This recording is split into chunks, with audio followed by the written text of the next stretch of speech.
எனக்கு இறங்கும், என் மகள் பிசாசினால் கொடிய வேதனைப்படுகிறாள் என்று சொல்லி கூப்பிட்டாள்.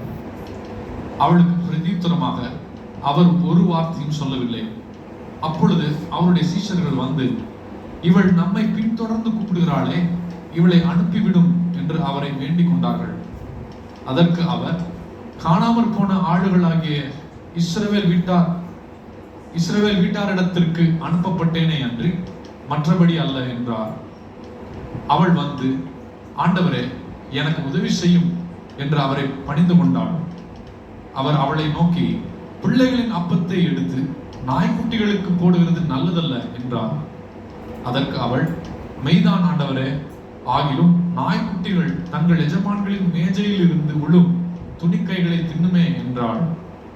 இயேசு அவளுக்கு பிரதியுத்தரமாக, ஸ்திரியே, உன் விசுவாசம் பெரிது, நீ விரும்புகிறபடி உனக்கு ஆக கடவுது என்றார். அந்நேரமே அவள் மகள் ஆரோக்கியமானாள். ஆமென் சொல்லுங்களேன். ஸோ இன்னைக்கு ஹீலிங் இருந்துச்சு. ஆண்டவர் நம்மோட சில வார்த்தைகளை பேச விரும்புகிறார், சுகத்தை குறித்து. ஆமென். இங்கே யார் யாருக்கெல்லாம் சுகத்துக்காக ஜெபிக்கணும் அப்படின்னு சொன்னால், எனக்கு தெரிஞ்சு 99% எழுதிருக்கிறோம். எனக்காக ஜெபம் பண்ணுங்க, எனக்காக ஜெபம் பண்ணுங்க. We all have some issue that we are struggling with. ஏதாவது விதத்தில் நாம் போராடி கொண்டு இருக்கிறோம், பலவீனத்தோடு, வேதனையோடு, சவாலோடு. இந்த ஆண்டுடைய சித்தம் நாம் பரிபூர்ண சுகத்தோடு வாழ்வதுதான். ஆமென் சொல்லுங்களேன். இஸ்ரவேல் ஜனங்கள் எகிப்தில் அடிமைத்தனத்திலிருந்து விடுதலையாகி வரும் பொழுது வேதம் சொல்கிறது, அவர்களில் பலவீனப்பட்டவர்கள், ஒரு வியாதிப்பட்டவர்கள் அல்ல, பலவீனப்பட்டவர்கள் ஒருவனும் இல்லை.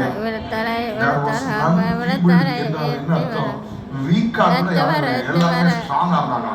நல்ல கைகளை தட்டி தேவனை மகிமைப்படுத்தி.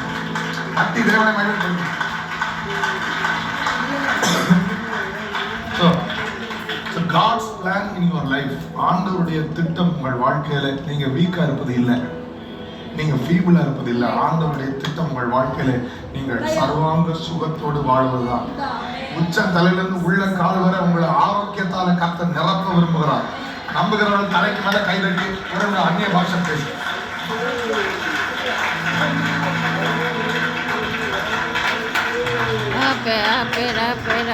குணமானியர்கள்